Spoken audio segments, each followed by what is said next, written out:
एष सुरासुरमणुसिन्धवन्दितं धोदघादिकं मलम् प्रणमामि वर्धमानं तीर्थं धम्मस्कातारं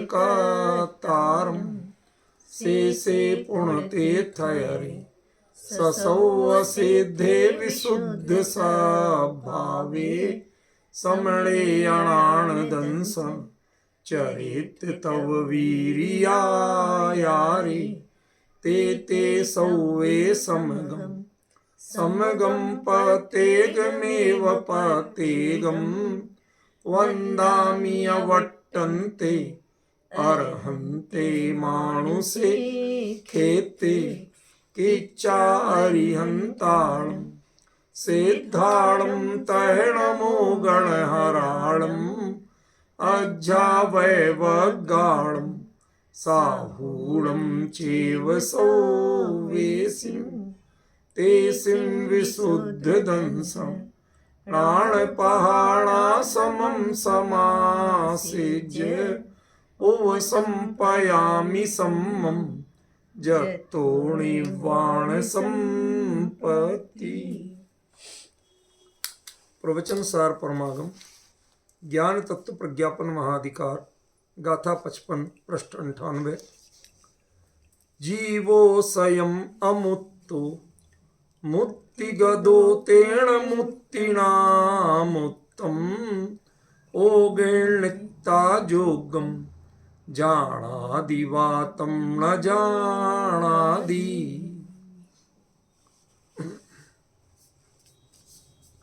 इसमें थोड़ा सा एक अंतर है जो मेरे लिखने में रहा।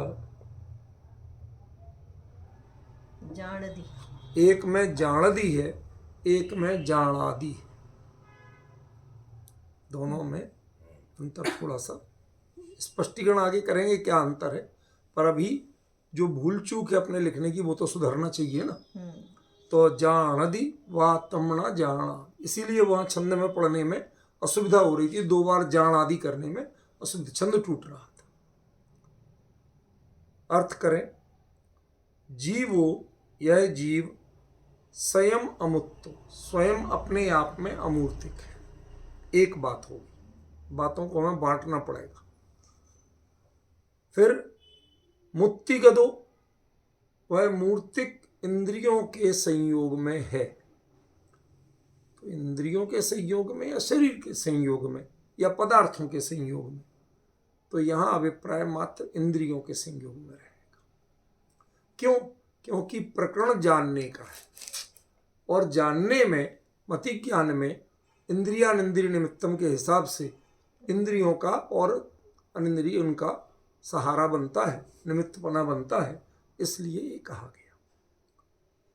तेण, इस कारण से, चूंकि मूर्तिक में गया हुआ है, इस कारण से मुक्तिना, मूर्तिक होने से योग्यम उत्तम ओघिण लिखता, योग्य मूर्तिक पदार्थ का अवग्रह करके यहां तक का फंक्शन चलता ही चलता है। कितना? अवग्रह करके। उसके बाद जानादि व तम न जाना, उसको जानता है अथवा नहीं भी जानता। ठीक है ना? ये इसका शब्दार्थ हुआ। अब इसमें उत्थानिका कल क्या बताई थी कि जो प्रत्यक्ष ज्ञान आत्मा का स्वभाव यदि है और आत्मा का ज्ञान स्वभाव कभी बाधित नहीं हुआ, तो फिर यह जीव छद्मस्त अवस्था में ऐसा प्रत्यक्ष क्यों नहीं जान सकता। ठीक है ना? और जीव क्या उसको जान, वाकई में प्रत्यक्ष जान भी सकता है। दोनों बातें उसमें जुड़ी हुई थी। तो पहली बात का उत्तर दिया आचार्य ने कि भाई प्रत्यक्ष जानना, जब अनादिकाल से आज तक प्रत्यक्ष नहीं जाना, केवल ज्ञान जैसा, तो नहीं जाना, तो अब कैसे जान लेगा? तो नहीं जाना, क्यों नहीं जाना और क्यों जान लेगा, ये दोनों बातें उसमें जो है। तो क्यों नहीं जाना उसका उत्तर बाद में दिया आचार्य। वो जान सकता है, ये उसका अपना कॉपीराइट है। क्यों? क्योंकि जीवो स्वयं अमुक्त, ये उत्तर है मूल। कि जीव मूल में अमूर्तिक है, इसलिए प्रत्यक्ष जानना उसका कॉपीराइट है, उसका अधिकार है, उसका स्वभाव है। ठीक है ना। अब उसने क्यों नहीं किया अभी, वो बात अलग है। मुद्दे की बात कितना है कि वैसा प्रत्यक्ष जानना जीव का लिए कोई अटपटी बात नहीं है, कोई रिद्धि उपलब्धि नहीं है, वो उसकी सहजता है। और क्यों है ऐसा, क्यों हो जाता है? अन्य मतियों में ये प्रत्यक्ष ज्ञान यानी सर्वज्ञता, केवल ज्ञान, इसकी सिद्धि नहीं हो पाई। उन्होंने बातें तो बहुत की, कुछ चीजें ऐसी होती हैं कि लोगों को अच्छी लगती हैं बहुत। जैसे अभी आपको में से किसी को कह दिया जाए भाई साहब राष्ट्रपति बनना है, तो बहुत लोगों को लगे अरे भाई साहब बन जाए तो मजा ही आ जाए। ठीक है, पहले कुछ चीजें जान लो। मान लिया कि परेड की सलामी आप लोगे, प्रधानमंत्री भी आपसे मिलने आएंगे, देश के प्रथम नागरिक कहलाओगे, ये सब जहां उपलब्धियां हैं वहां उसके ड्रॉबैक भी तो जानो कि जब तक कम से कम इतने सांसद आपका नॉमिनेशन नहीं करेंगे तब तक आप चुनाव ही में खड़े नहीं हो सकते। फिर उसके बाद में देश भर के जितने भी असेंबलीज हैं, उनके जितने मेंबर्स हैं, उनके भी वोट की कितनी कितनी कीमत है, वो सब वोट दें और उनमें आप बहुमत प्राप्त करें, तब टेक्निकली बन सकते हैं। फिर आपके विरुद्ध कोई ऐसा आचरण सिद्ध नहीं हो जाए कि जो इस पद की गरिमा के विरुद्ध हो। ठीक है ना, तो बन सकते हैं। अच्छा, इतना सब हो जाए तो बन जाएंगे कि हाँ बन तो जाएंगे, लेकिन क्या आप बनना पसंद करेंगे? क्यों? 24 घंटे आप दूसरे के निर्देशन में अपनी मर्जी पे नहीं। आपको बार बार सुनाया जाएगा आप देश के महामहिम हैं, आप देश के प्रथम नागरिक हैं, आपकी सुरक्षा हमारा कर्तव्य है, इसलिए महामहिम से विनती है कि आपको जैसा कहा जाए वैसा करो। शब्द विनती होगा लेकिन भाव निर्देश का होगा। मैं काय का पहला नागरिक, पहला तो वो हो गया जिससे पूछ के मुझे चलना पड़े। समझ गए ना। अब जब ये जाने, एक थे राष्ट्रपति, नाम नहीं लूंगा, अच्छा नहीं लगता, बहुत बड़ा पद है, उनसे पर्सनल बात हुई। कहते यार बड़े परेशान है। कि क्यों?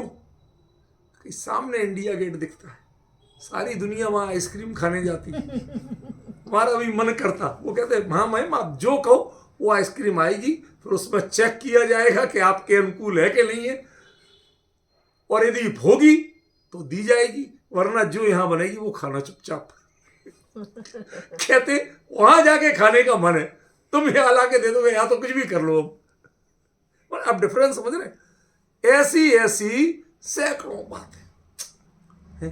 संसद एक बिल पास करके देगी आपको साइन करने के लिए, कानून बनेगा आपके साइन से, ठीक है, लेकिन पास करके संसद देगी, मर्जी उनकी चलेगी। आप ज्यादा से ज्यादा एक बार लौटा सकते हो, यदि दोबारा पास करके वही दे दिया तो अब आपको कर नहीं पड़ेंगे। आप तो काहे के पहले नागरिक। देश भर में जितनी निविदाएं जारी होंगी सरकारी भारत के महामहिम राष्ट्रपति की ओर से, उसमें नॉन वेज भी मंगाया जाएगा, उसमें बारूद भी, गोला बारूद, पता नहीं क्या क्या चीजें होंगी, चाहिए पड़ती है देश के लिए। ठीक है ना। उस राष्ट्रपति भवन में ही मंगाया जाता रोज टनों ऊट पटांग सामान, और उस पर बाकायदा आपका नाम जाएगा, आपके साइन जाएगा। मैं शुद्ध शाकाहारी ठहरा, छान के पानी पीने वाला। सच में वो राष्ट्रपति छान के पानी पीते थे, दिन की मैं कह रहा हूं। कहते साहब हम तो जैनों की संगति में रहे, जैनों से छान के पानी पीना सीखा, रोज भक्तांबर पढ़ता हूं मैं, और ये काम मेरे नाम से हो रहा है, मैं तो डूब मरूं ऐसा लग रहा। कहां से कहां बन गया। अब बताओ कितना बढ़िया है। किसी पद के बारे में लालच करना और उसके अनुकूल अपनी मानसिकता सेट करना, ये दोनों बहुत अलग चीज है। ऐसे ही सर्वज्ञ बन जाओ, बहुत अच्छा लगता, सबको लालच लगा, जैनों ने सर्वज्ञ सिद्धि की, हाँ साहब हम भी सर्वज्ञ, हमें कौन सी कमी? क्योंकि उस समय एक बात बड़ी कॉमन थी, और वो थी प्राय अष्टांग महानिमित्त ज्ञान के जानकार। निमित्त ज्ञान के जानकार, निमित्त ज्ञान से कई चीजों के कैलकुलेशन बता देती, ये ऐसा होगा वो वैसा होगा, ठीक है ना। किसी की भैंस खो गई, उन्होंने बता दी फला दिशा में इतनी दूर है, जा लिया, पब्लिक हो गई, जय हो महाराज आपने हमारी भैंस बता दी। अरे भैंस से केवल ज्ञान हो जाएगा क्या? भैंस के ज्ञान से केवल ज्ञान हो जाएगा क्या? लेकिन दुनिया तो पूजने लगी, दुनिया पूजने लगी तो हमारा अहंकार भी जोर मारता, है साहब हम भी हो सकते, ठीक है ना। तो उन्होंने कहा साहब तुम नहीं हो सकते। क्यों नहीं हो सकते? तुम रागी द्वेषी। कहते तुम्हारे भगवान भी नहीं है तो उपदेश काय को देते हैं, काय को उठते हैं बैठते हैं विहार करते हैं। तो आपको पॉइंट समझ में आ रहा है? कुंद कुंद को क्यों सिद्ध करना पड़ा? अरहंताणम काले माया चारु वित्थीणम सिद्ध किया था, वो चर्चा द्वारा नहीं छेड़ूंगा। वो अपने आप होती हैं, वो भगवान राग से नहीं करते, उनके इच्छा प्रयत्न कुछ नहीं होते, वो क्रियाएं होती हैं लेकिन वो उसके कर्ता नहीं बनते, उसमें योग और उपयोग नहीं जोड़ते। समझ गया? इन्हीं के आधार पर वो इन पे आरोप लगाते, कहते यदि तुम्हारे एक सब करते हुए हो सकते हैं तो हम भी हैं। तो उन्होंने कहा अच्छा ठीक है मान लिया तुम भी। अब पहले ये तो बताओ कि केवली होने के लिए जो असली क्वालिटियां चाहिए वो तुम्हारे पास हैं? वो पिछली गाथा में बता दी, समझ गए? कि तुम्हें क्या दर्शन के साथ ज्ञान होता है? नहीं। दूसरी चीज, क्या तुम अमूर्तिक को जानते हो? नहीं जानते। क्या तुम मूर्तिक में अतीन्द्रिय और प्रच्छन्न को भी जानते हो? फिर लास्ट शैलम सगम चैदरम, तो वो इस कसौटी पे सारे बाहर हो जाते हैं, एक अकेले अनंत परमात्मा ही उस कसौटी पे खड़े बैठते हैं। अन्यथा हमारे यहां न्याय शास्त्र में खूब तर्क किए गए। सुगतो यदि सर्वज्ञ, उनसे बहस की गई कि तुम यदि अपने बुद्ध को सर्वज्ञ मानते हो तो अर्हतो नेति का प्रमाण, तो क्या प्रमाण है कि अर्हंत नहीं है सर्वज्ञ?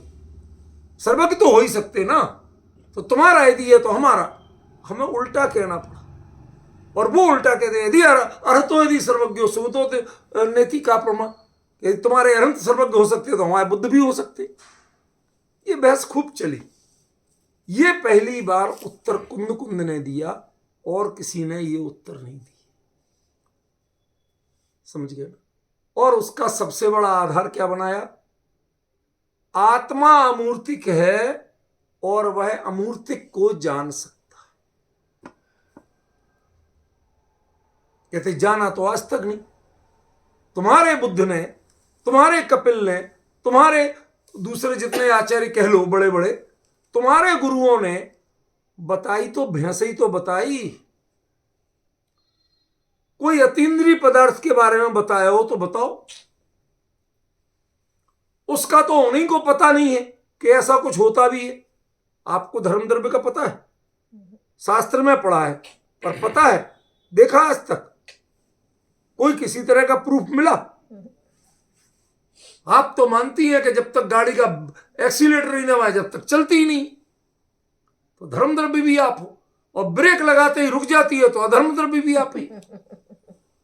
उस अपने से भिन्न जैसी अपनी प्रतीति है दृढ़ कि मैं एक्सीलेटर दबाती हूं गाड़ी सर्र भागती, मैं ब्रेक लगाती हूं गाड़ी एकदम रुक जाती, तो जैसी ये प्रतीति है ऐसी धर्म और अधर्म द्रव्य की प्रतीति है आपको?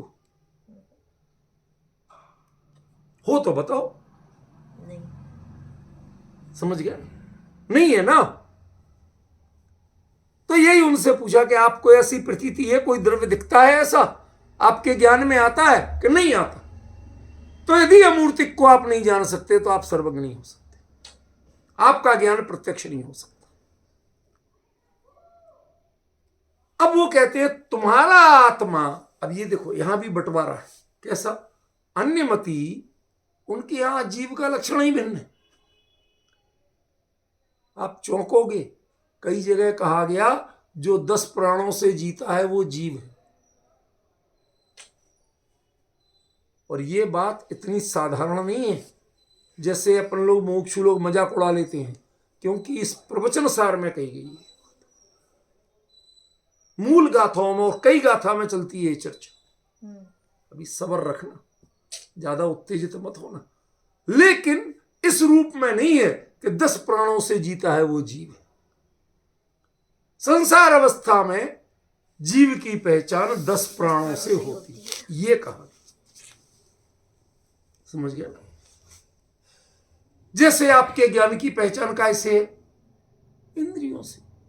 और कैसे जानते हो आप? समझ रहे ना? ये अंतर है। तो इसलिए यहां कहा कि जीवो स्वयं अमुक्तो। आप अनादिकाल से अपने आप को मूर्तिक मान रहे हैं, देह के कारण, इंद्रियों के कारण, संयोगों के कारण, और इनसे जो कुछ जान रहे हैं वो भी मूर्तिक ही जान रहे हैं। अब यहां मूर्तिक के बारे में धोखा मत खाना। मूर्तिक शब्द प्रतीकात्मक है, इसका अभिप्राय मात्र पुद्गल है। इसका अभिप्राय न स्पर्श है, न रस है, न गंध है, न वर्ण है, न शब्द है। क्योंकि मूर्तिमान हम प्रायः चाक्षुष को मानते हैं, जो आंख से दिखाई दे। आंख से दिखाई देता वर्ण, आंख से शब्द दिखाई नहीं देता, उसका पता कान से चलता। समझ रहे ना? तो ये जानने के उपकरण भिन्न भिन्न हैं और इनसे भिन्न भिन्न प्रकार की क्वालिटी जानने में आती है, लेकिन जो भी जानने में आती है वो सब पौद्गलिक होती है, वो चेतन नहीं होती है, वो अमूर्तिक नहीं होती। पॉइंट समझ गए? इसलिए आचार्य ने यहां कहा कि जीव ओरिजिनली अपने आप में अमूर्तिक सत्ता है। कब? मुक्तिगतो, जब वह मूर्तिक पदार्थों के, इंद्रियों के संयोग में है, तब भी अमूर्तिक सत्ता है। वह जानता भले ही इनके माध्यम से अवग्रह करके है, तो मूर्तिक को है, उसके बावजूद वह सत्ता अमूर्तिक है। कभी आपको विकल्प आया ये बात क्यों कह रहे? जब आपने सरेंडर ही कर दिया कि इंद्रियों के द्वारा जो पदार्थ मूर्तिक ही जानने में आता है और ये मूर्तिक को जानता है, जब ये साफ साफ आचार्य स्वीकार कर रहे हैं, तब ये बात कह क्यों रहे हो? इस बात का महत्व क्या है कि जीव अमूर्तिक है? आज का विषय यही है, आज का विषय और कुछ नहीं है। ये विषय पे आपको विचार करना पड़ेगा कि जीव यदि स्वयं में अमूर्तिक है और मूर्तिक के संयोग में होने के कारण ये मूर्तिक को ही जानता है, अमूर्तिक को नहीं जानता, तो जीव अपने आप में अमूर्तिक है ये बताने से क्या हो जाएगा? आपकी कमी क्या है आप वो नहीं समझ पाते। थोड़ा जागृत होकर बैठो, मेरा फ्यूज उड़ता है, फिर मत दोष देना मुझे। समझ गया? हाँ, सावधान होकर बैठना बहुत जरूरी है, कम से कम सामने वालों को। जीव अमूर्तिक है ये क्यों कह रहे हैं आचार्य? खाली इतना बताना था कि जीव मूर्तिक इंद्रियों के संयोग में होने के कारण, और ये इंद्रियां मूर्तिक को ही ग्रहण कर सकती हैं, इसलिए ये मूर्तिक को जानता है। इतना कहना था ना। उसे अमूर्तिक सिद्ध, ये जीव का परिचय तो चल नहीं रहा, प्रकरण तो प्रत्यक्ष ज्ञान का है, ठीक है ना? अब प्रत्यक्ष ज्ञान जीव को होता है या नहीं होता, ये सारे विवाद का विषय था, ये जिज्ञासा का विषय था। तो यहां प्रश्न ये हुआ कि जीव यदि प्रत्यक्ष ज्ञान का धनी हो सकता है, उसका अपनी सामर्थ्य है, तो हमारे आप को क्यों नहीं? तो इसका उत्तर ये स्वयं मुत्तु छोड़ के खाली कह देते मुक्तिगतो, मूर्तिक इंद्रियों के संयोग में है और ये इंद्रियां मूर्तिक पदार्थ को ही जानती हैं, इसलिए ये मूर्तिक पदार्थ को जानता है। और जानने में भी इसकी इतनी कमी है, फिर कह देते भाई ज्ञानावरण का तीव्र उदय हो तो कई बार नहीं भी जान पाता। और उदय नहीं हो, क्षोभसम आदि हो तो जान लेता है। ये कहा जा सकता था, लेकिन ये नहीं कहा आचार्य। जानादि व तमना जानादि ये तो कहा, लेकिन वह ज्ञानावर्णी के उदय से बाधित नहीं कहा। आपको याद होना चाहिए कि करीब 7-8 दिन पहले मैंने ये बात कही थी कि ज्ञानावरण का ज्ञान के उघाड़ से कोई लेना देना नहीं, वस्तुगत रूप में। ज्ञान और दर्शन ये जीव की मौलिक चीजें हैं, ये कभी किसी कर्म के दबाव में नहीं आती। यदि कर्म के संयोग का प्रभाव कहा भी जाए तो मात्र और मात्र 2 कर्मों पर कहा जाता है तो एक ही, लेकिन नाम 2, दर्शन मोह और चारित्र मोह। क्यों? किसी भी कर्म का उदय आए, जीव के परिणाम या दर्शन मोह रूप होंगे या चारित्र मोह रूप होंगे। किसी भी कर्म का बंध हो, लेकिन बंध के कारणभूत भाव 2 ही रूप होंगे, या दर्शन मोह रूप या चारित्र मोह। कोई अंतराय रूप भाव नहीं होता, कोई वेदनीय रूप भाव नहीं होता जीव को। समझ गए? 2 ही तरह के भाव होते, एक श्रद्धा का विकार, एक चारित्र का विकार। दर्शन मोह, चारित्र। असाता वेदनी का उदय आएगा तो क्या करोगे? रोगे। साता वेदनी का उदय आएगा, खुशी मनाओगे। राग और द्वेष, उनको हटाना चाहते, उनको जुड़ाना चाहते, तो किया क्या आपने? उदय तो वेदनी का था और भाव मोहिनी के की। समझे ना? ये एक बड़ा भारी अंतर। भाभी जी थोड़ा सा आगे बैठो, आप टिक मत बैठा करो, उससे बहुत अंतर पड़ता है।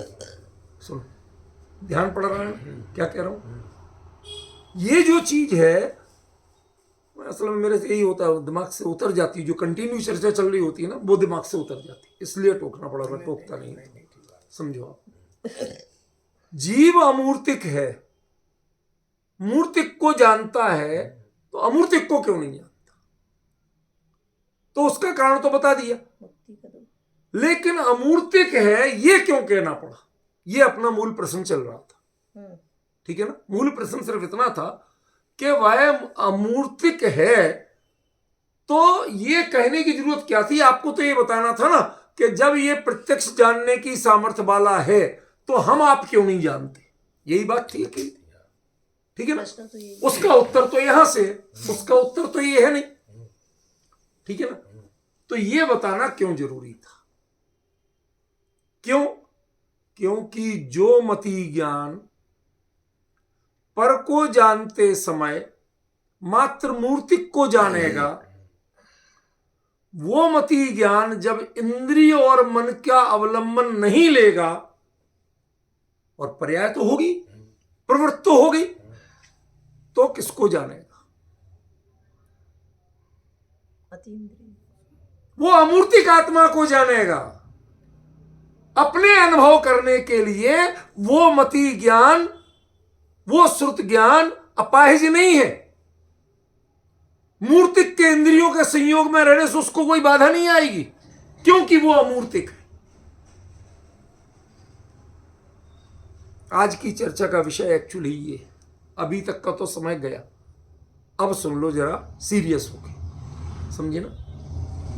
बहुत अंतर पड़ जाता है इससे, हमें विषय की एकाग्रता बहुत जरूरी है। जीव स्वयं अमूर्तिक है, ये कहने का मतलब आचार्य का ये है कि तुम पर को जानने में जितने चाहे पराधीन हो, लेकिन निज अमूर्तिक को जानने में संसार अवस्था में भी पराधीन नहीं हो।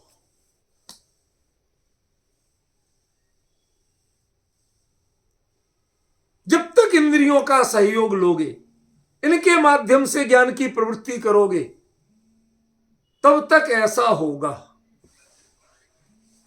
कैसा होगा बताओ? तब तक आप अकेले मूर्तिक को ही जानोगे। समझ गए? क्यों? आप जिनसे जान रहे हो वो मूर्तिक को ही ग्रहण करती हैं, वो अमूर्तिक को ग्रहण करती ही नहीं। वो स्वयं मूर्तिक है और उनके विषयभूत पदार्थ भी मूर्तिक ही होते।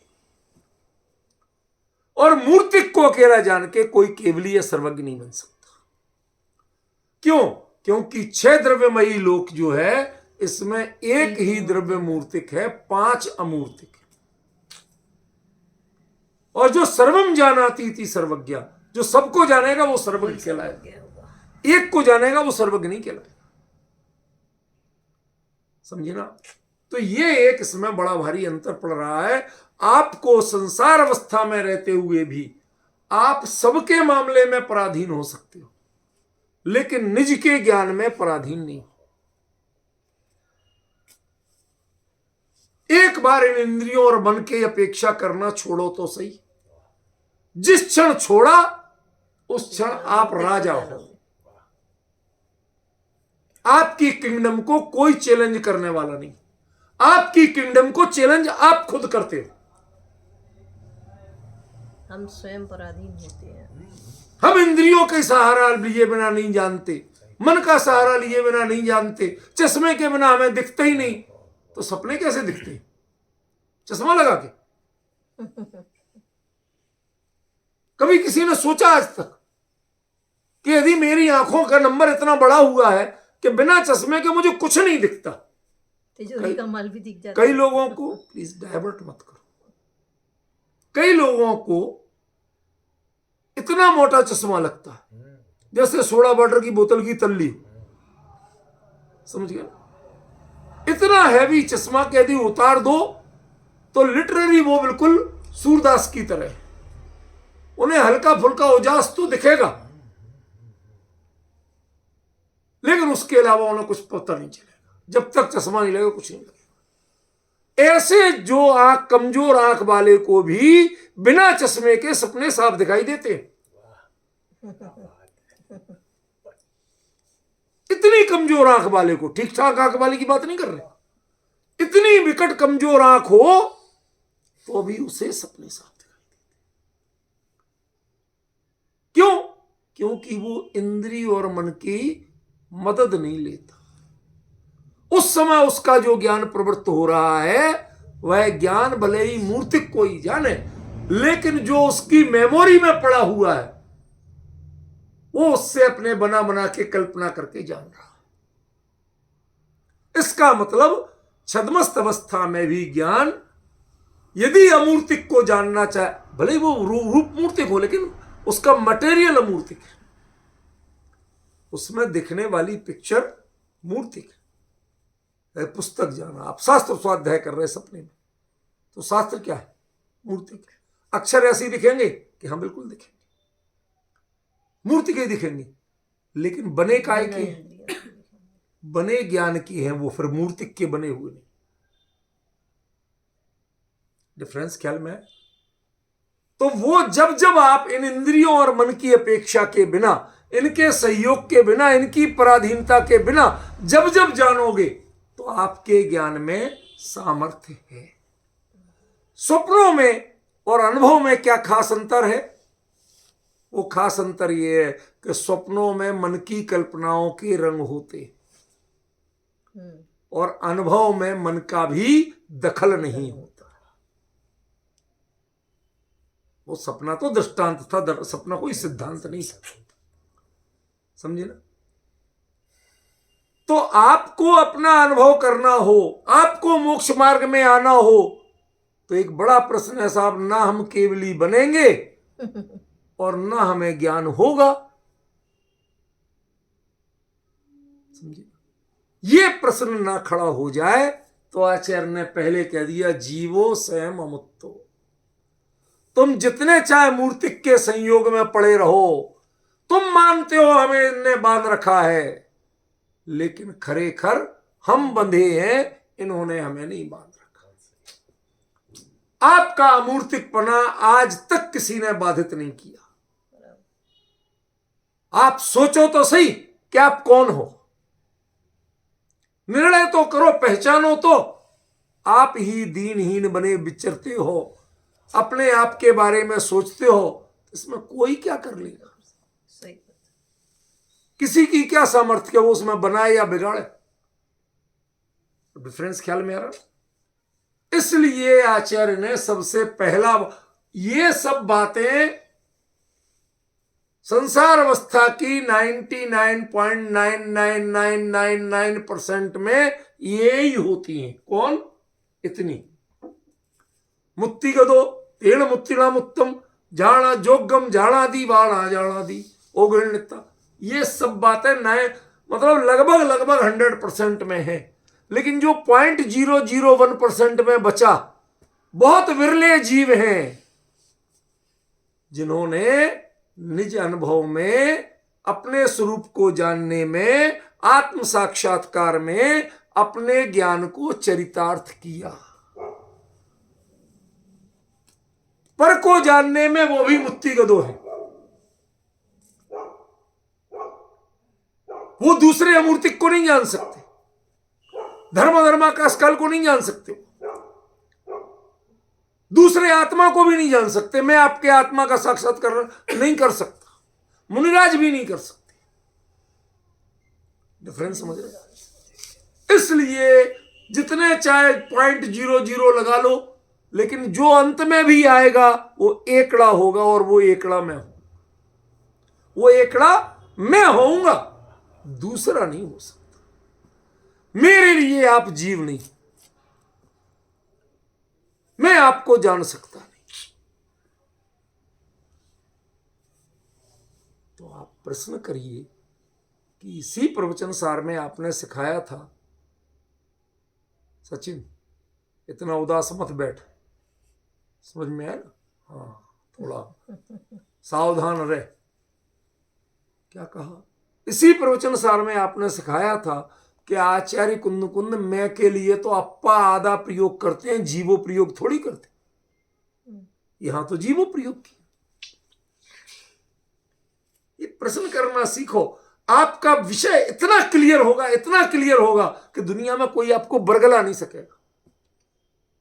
ये नहीं कह सकेगा यहां तो ये लिखा, वहां तो वो लिखा। लिखा है, हमें सब पता है। हम यहां क्यों कह रहे हैं ये भी हमें अच्छी तरह पता है। हम माने आचार्य कुंद कुंद क्या है, वो क्या है? एक तो ये जीव मात्र का स्वभाव है, सामर्थ्य है। मैं अपने का अनुभव कर सकता हूं तो आप अपने का कर सकते हो। मुझे आपका करने की जरूरत नहीं। मैं आपके लिए मजबूर हूं, लेकिन अपने लिए मजबूर नहीं। आप मेरे लिए मजबूर हो सकते हैं, लेकिन अपने अनुभव के लिए मजबूर नहीं हो सकते। समझ गए? तो ये जब यदि वो अप्पा का प्रयोग करते तो वो मात्र केवली के लिए लागू होता। वो रास्ता मात्र केवली के लिए खुलता, सबके लिए नहीं खुलता। और अकेला जीवों प्रयुक्त करते तो सभी जीवों की बात हो जाती। संयम का प्रयोग, देखो मैंने अंडरलाइन सिर्फ एक शब्द किया, संयम। ये क्या है? उसमें भी 3 लाइन है, छोटी छोटी है, लेकिन 3 बार लगाई है मैंने। संयम माने हर आत्मा अपने आप में, हर जीव अपने आप में अपने लिए अमूर्तिक है, दूसरे के लिए तो वो मूर्तिक है। मूर्तिक है क्यों? हाँ सही कह रहे। मूर्तिक कैसे हो जाएगा जी? सुनो तो सही। आप गुरुदेव को कितना जानते हो? आत्मा से जानते हो कि उनका जो व्यक्तित्व था, उस व्यक्तित्व में क्या दिखता था? बताओ।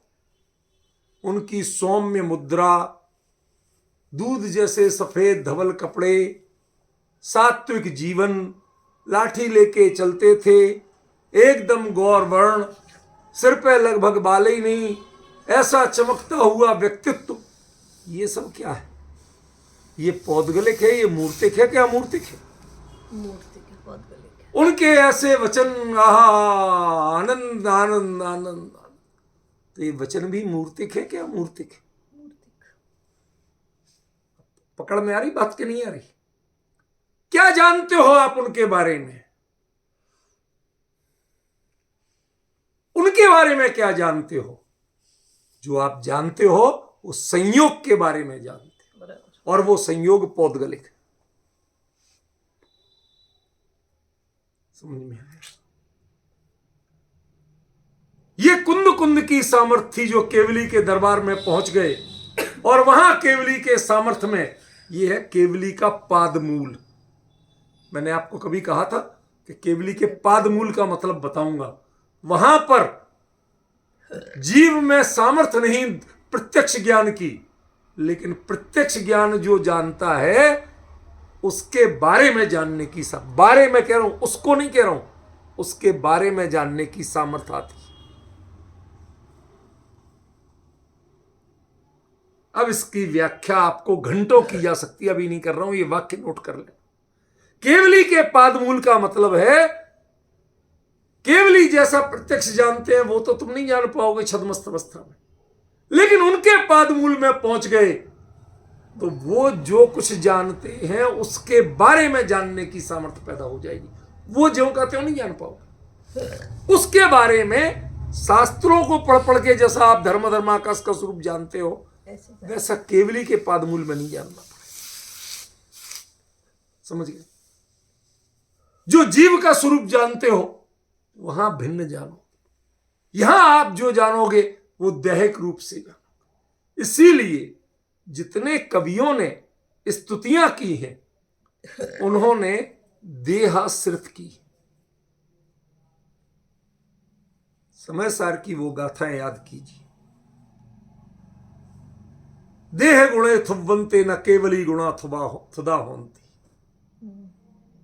क्या गजब कर दिया। देह गुणे थुब्बंते, परम औदारिक शरीर है प्रभु, धन्य हो आप हैं। छत्रत्रयम तो विभाति शशांक कांतम। प्रभु की नासाग्र मुद्रा अंतर्मुख दृष्टि को बताए, ये सब कहने की बात है। अंतरिक्ष में विराजे आप, सारे 3 लोक की विभूति चरणों में है, आपने उसको भी नहीं छुआ, अंतरिक्ष में विराजे। ये सब कहने की बातें। आपने प्रभु को क्या देखा? ये क्या प्रभु का वर्णन है? नहीं। रणरम्मी वर्ण दे जय गुणा वर्णिदा होंती। याद आ रही है रूपल में? समय सार की गाथा है। नगर का वर्णन करने में जैसे राजा का वर्णन नहीं होता, ऐसा देह के गुणों का स्तवन करने में केवली का स्तवन नहीं होता। लेकिन ध्यान रखना, केवली के पादमूल में पहुंच जाओगे तो स्थिति बदल जाएगी। आभास रूप में ही सही, उसके बारे में यहां जो पोथियों से पढ़ के जानते हो, शब्दों से सुन के जानते हो, उससे भिन्न जान सकते हो। यदि ये पात्रता नहीं हो तो केवली के पादमूल में ही छायक सम्यक दर्शन क्यों? अब डिफरेंस समझ में आ रहा? कुंद ने केवली के पादमूल में जाके क्या पाया था? यहां क्या नहीं था उनके पास? एक ही चीज, छायक सम्यक। समझिए ना, ये एक ऐसी विशेषता है जो केवली के पादमूल में मिल जाती है, बाकी जगह नहीं मिलती। क्यों? एक विजन मिलता है। जीवो स्वयं अमूर्तो, जीव स्वयं अमूर्तिक है। हर जीव स्वयं अमूर्तिक है। How can I identify? मैं तो आपके अमूर्तिक जीव को देख ही नहीं रहा। मुझे तो रूपल बहन वैसी दिख रही, विजय भाई सब वैसे ही दिख रहे जैसे वो दिखते हैं। जो ये आंख देखती है हमें तो वैसे दिख रहे, हमें तो आपका अमूर्तिकपना दिख ही नहीं रहा। लेकिन केवली के पादमूल में बैठने के बाद ये उत्तर नहीं मिलता। अमूर्तिकपने का आभास तो होता ही है, उसके बारे में इंद्रिक ज्ञान नहीं होता है, बिना इंद्रियों के भी ज्ञान होता है। इसलिए आचार्य ने पहली शर्त दी, पहली बात कही, कुछ भी हो जाए आगे मैं कुछ भी कह रहा हूं और आगे की गाथाओं में लगातार कहूंगा, लेकिन एक बात ध्यान रखना, जीव स्वयं में अमूर्तिक है, वो मूर्तिक नहीं। और अमूर्तिक को जानने की सामर्थ, अपने अमूर्तिक को जानने की सामर्थ उसकी कोई भगवान भी नहीं छीन सकते। अब तुम यूज करो या ना करो, ये तुम्हारे ऊपर है।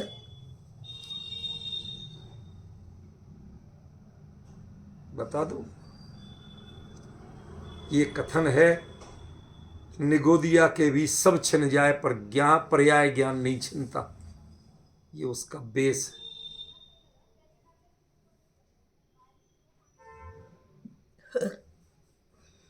बताऊंगा किसी दिन। मैं सोच रखा है, पर अभी मैं पटरी से नहीं उतरना चाहता इस विषय की। मेरा भाव है किसी तरह प्रवचन सार पूरा हो जाए, फिर एक दिन आराम से चलेगा, तो कम से कम 8-10 दिन चलेगा, सिर्फ निगोदिया ज्ञान स्वभाव का वर्णन क्या होता, उसकी परिणति क्या होती है। आज तक तो हमें एक श्वास में 18 बार जन्म मरण की गिनती नहीं कर सकते आप। उस एक एक समय में भी और एक एक जन्म में भी उसकी संवेदनाओं को बताओ। यदि वो संवेदनाएं नहीं हो, परिणतियां नहीं हो, तो किसके बल से निगोद से निकल के बाहर आया? कुछ तो है, कुछ तो होता है। यदि कुछ भी प्लस नहीं हो तो निगोद से निकल के बाहर कैसे आएगा? एक इंद्री भी हो गया, 2 इंद्री भी हो गया, तो कौन सा समय सार समझ लिया? फिर 2 से 3 कैसे हो, 3 से 4 कैसे हो? इसका मतलब है कि ये जीव बढ़ता है आगे। पढ़ा लिखा नहीं है फिर भी बढ़ता है, तत्व ज्ञान नहीं है फिर भी बढ़ता है। कौन बढ़ाता है? क्योंकि जीवो स्वयं मुक्तो, उस समय उसका अपना अमूर्ति ज्ञान काम कर रहा होता है। वो उसको धगस देता है, धक्का देता है, बढ़ो आगे। कब? कि जब तक तुम अपने अमूर्तिक स्वभाव को जानने लायक नहीं हो जाओ, संगी पंचेंद्री नहीं हो जाओ, तब तक धक्का देता है। यहां आके फिर भी नहीं समझता ये भोला प्राणी, मोह में पड़ता है, गृहीत मिथ्यात्व में पड़ता है, तो वो अपना सहारा खींच लेता है कि जाओ तुम वापस निगोद में, क्या कर सकते थे। रूपल बहन अकेले इस पर एक पंक्ति पर यदि मूड जम गया ना, तो दिन नहीं गिन पाओगी कितने दिन लग जाएंगे। समझ में आ रहा क्या कह रहा हूं? नित्य निगोद से निकल करके और इतर निगोद तक की जितनी यात्रा है, उसमें यही पंक्ति मूल है। आप क्या सोचते हैं कसाय की मंदता से ऊपर की गति प्राप्त होती है?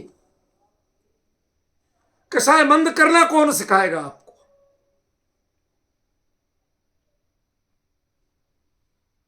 बिच्छू है, वो काटेगा कि नहीं काटेगा, डंक मारेगा कि नहीं मारेगा, ततैया काटेगी कि नहीं काटेगी?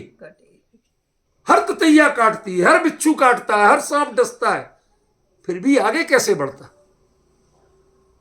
आगे की गति में कैसे आता है? और अधिक इंद्री वाला कैसे बनता है? वो अमूर्तिक ज्ञान एक बार धक्का मारता है, जैसे किसी को बाहर निकलना हो, बच्चे को बाहर निकलना हो, तो वो अपने हाथ पैर चलाता है। किसने सिखाया? किसने कहा? वो छटपटाता है। ज्यों ज्यों उसको थोड़ा सा उघाड़ मिलता है, मौका मिलता है, वो अमूर्तिक ज्ञान छटपटाता है, वो प्रयास करता है, एक बार उस लेवल तक ले आता है। चाहे कितनी ही आपसे, आप कहते हैं कितनी तीव्र इच्छा है, वो तो सिर्फ जहर मारता है सांप, तो भी उससे ऊपर आता है।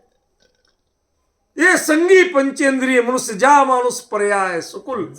अब याद कीजिए कि इसने तुम्हें ला ला के धक्का मार मार के यहां खड़ा कर दिया, और उसके बाद तुम्हें गृहीत मिथ्यात्व समझ में आता है, इंद्रियों के भोग समझ में आते हैं, तो दौलत राम जी को लिखना पड़ा, ज्ञानियों को लिखना पड़ा, जा मानुष पर्याय सुकुल सुनवो जिनवाणी।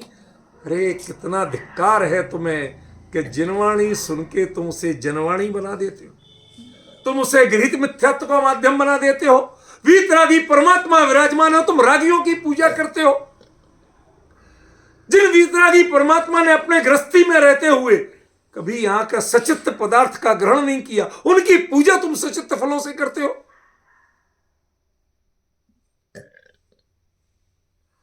समझ में आ रहा कि नहीं आ रहा?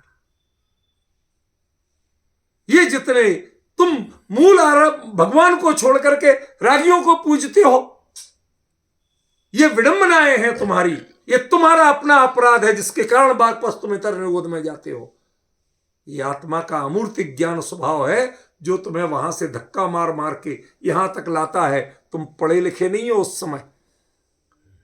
विजय भाई, आपको होमवर्क दे रहा हूं सभी को, पढ़ना के जीव किस बल से निगोद से निकल करके संगी पंचेंद्रीय मनुष्य हो।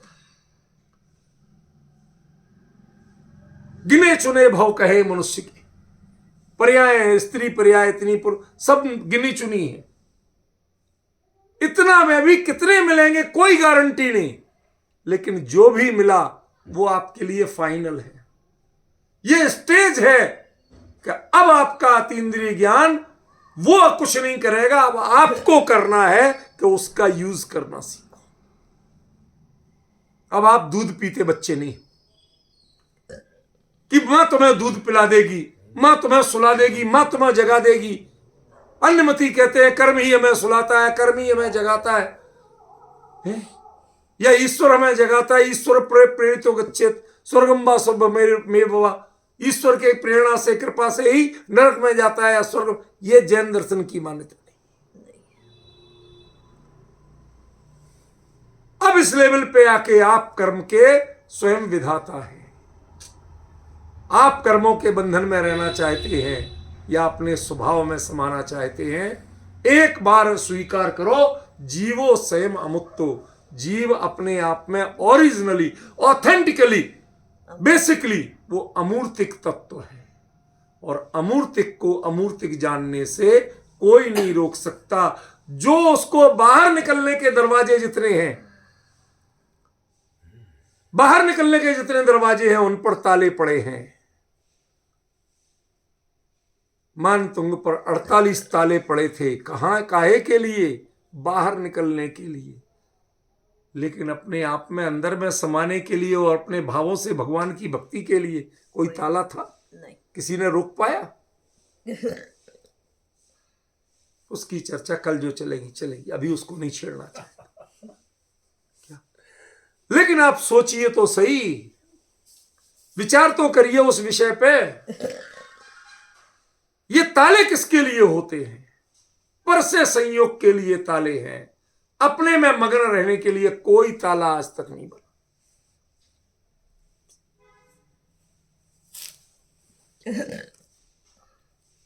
हमने देखा गांव में, हमारे मामा जी के यहां, वहां एक वो मजदूर था, खेत में काम करता था। तो जिस समय फसल कटना हो कुछ हो तो काम बहुत बढ़ जाता। और फसल कटना कहना बहुत आसान है, लेकिन आसान नहीं है। क्यों? वो सूखी हुई जो उसकी तना होता है वो अंदर से पोला हो जाता है, और जो उसके छिलके हैं वो ब्लेड की तरह काम करते हैं। आप उन्हीं में हाथ घुसा के करोगे तो पूरा हाथ कट जाए। उसमें से वो कैसे दराती से काटते हैं, उठा के रखते हैं, वो उस पर लादना, क्या दुनिया भर के काम, 15-20 दिन तो पागल बन जाए। अब वो दिन जगह रात जगह, कोई उठा नहीं ले जाए, कोई आग नहीं लगा दे, सारी पूरी मेहनत 4 महीने की बर्बाद हो जाए। दिन भर मेहनत और रात भर जागना, सो नहीं सकते।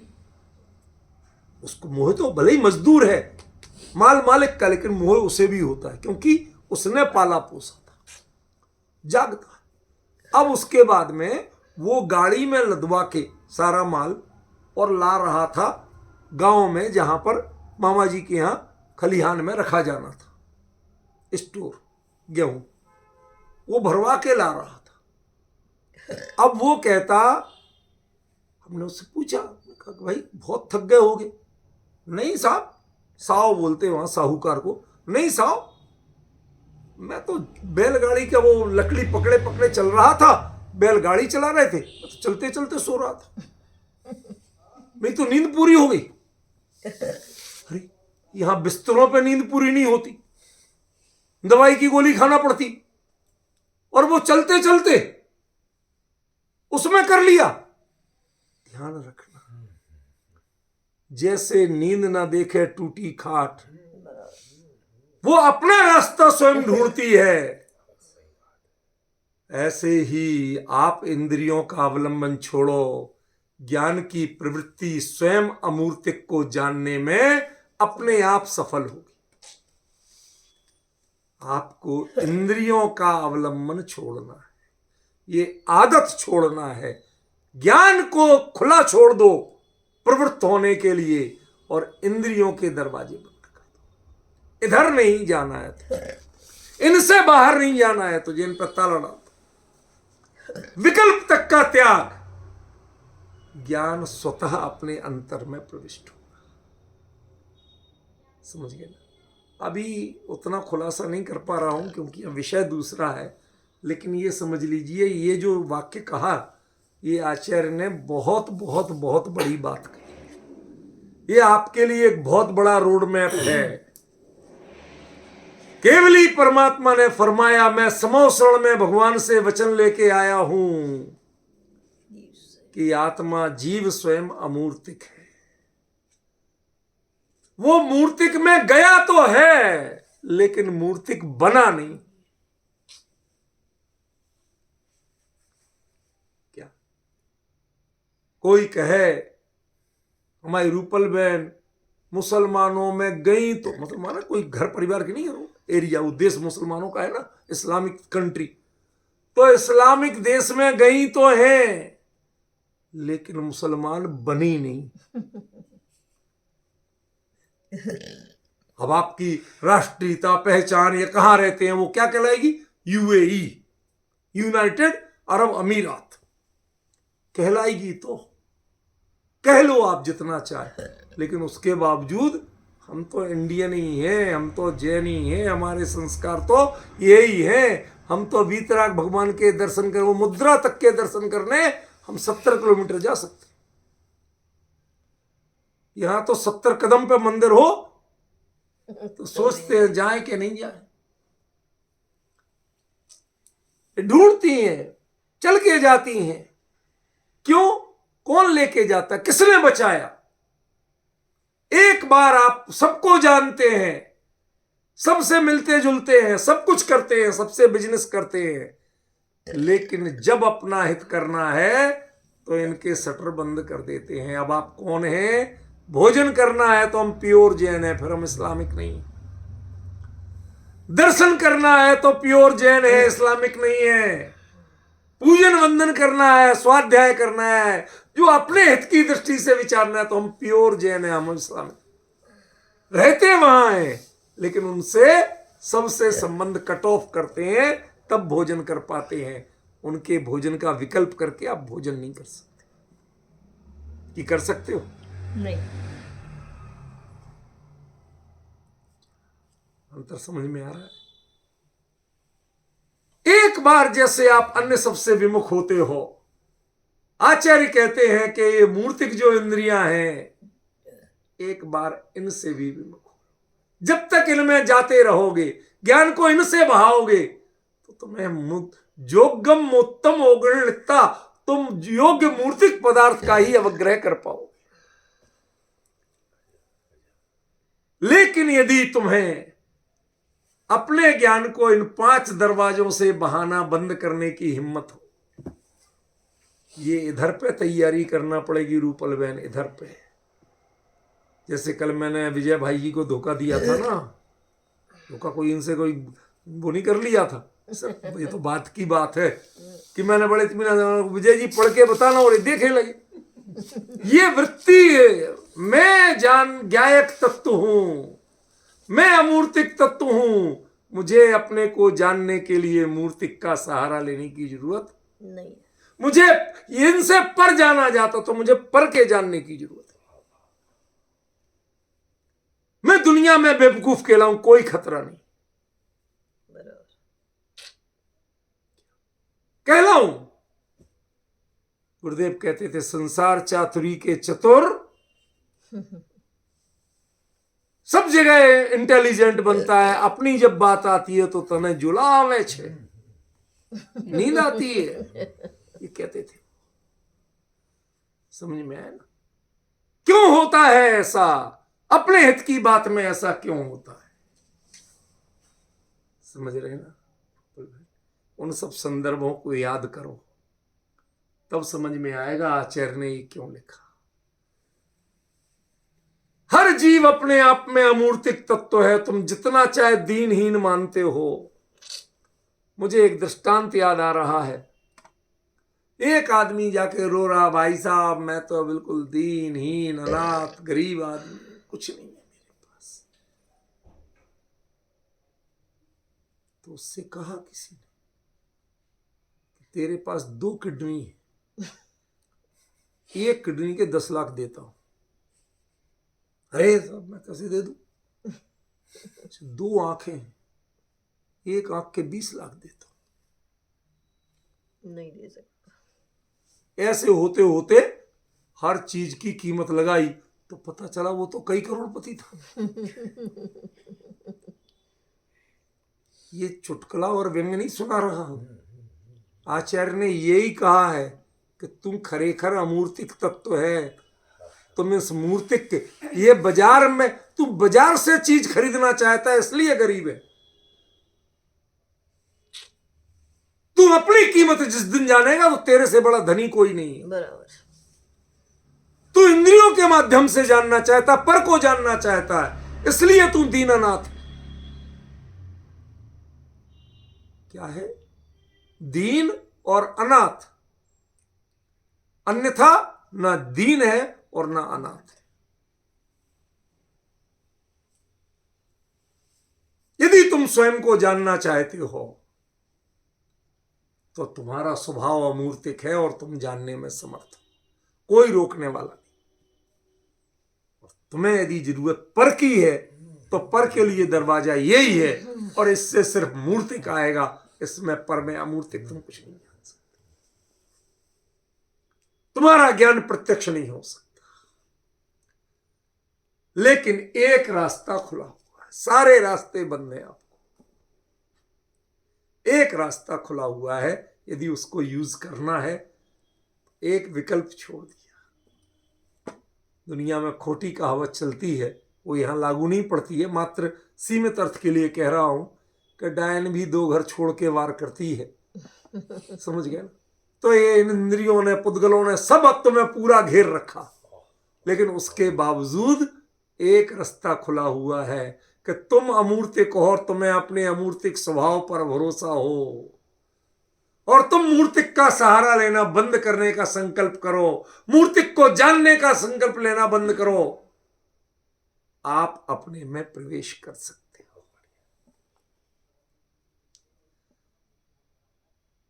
यह संदेश दिया है आचार्य ने जीवो स्वयं अमुक्त कहकर। यदि जीव स्वयं अमूर्तिक नहीं हो, एक अनादिकाल से कैसे ही पड़ जाए, तो ये पर्याय ज्ञान इसका बचता नहीं। उस समय सुख दुख का संवेदन भी नहीं बचता है भाई साहब, स्थूल रूप में कुछ आप कह सके। कौन जाने क्या तकलीफ और क्या नहीं। तकलीफ को जानने के लिए भी तो समय चाहिए, समझे? ऐसी स्थिति में जाके भी पर्याय ज्ञान जीवित रहता है, संदीप्त रहता है। क्यों? क्योंकि जीव कभी मूर्तिक होता नहीं है। ये पहचान, ये विश्वास आचार्य ने कराया। यदि ये विश्वास दृढ़ता से नहीं होगा तो ये बाकी गाथा आपको पराधीन बना देगी। फिर आपके लिए नया स्वाधीनता का संकल्प देगा ओगण, कि ये सब जो देते हैं ये मात्र अवग्रह देते हैं, इसके बाद का आपका ज्ञान आप करते हो, वो इनसे नहीं होता। फिर भी इनकी चाह रखते हैं। समझ रहे हैं? ये क्या सिखाया आचार्य ने, किस ढंग से कहा। ये प्योर ज्ञान के स्वरूप को बताने वाली गाथा, और इसकी उत्थानिका बता दी। इंद्रिय ज्ञानम हेयम इति प्रणंदति। इंद्रिय ज्ञान हे है इसलिए उसकी निंदा कर रहे हैं। क्यों? वो अति इंद्रिय सुख का साधन भूत। अरे यहां इंद्रिय सुखों की चर्चा नहीं है, यहां प्रत्यक्ष ज्ञान और आत्मा का स्वभाव, और वर्तमान में वो प्रत्यक्ष क्यों नहीं जान रहा, इसका तारतम्य बता रहे। बताइए आप, मूल गाथा में और कुछ है? सुख नाम का शब्द है? नहीं। इंद्रिय ज्ञान नाम का शब्द है इसमें? जान दी और जाना दी। मुक्ति गदो तेड़ मुक्ति नाम उत्तम, बस इतना ही है। ये मूर्तिक को ही क्यों जान पाते हो, गिने चुने को?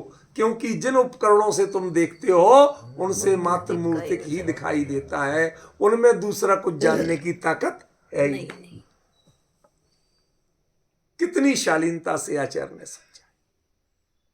इस पर विचार करिए, चिंतन करिए। कल इस गाथा पर तो नहीं चल पाएगा, कल भक्तामृत स्तोत्र जी पर चलेगा और उसके बाद में बुधवार से अपना ये वापस चलेगा। मुझे सरकारी ड्यूटी पे जाना है तो बुधवार से वापस चलेगा।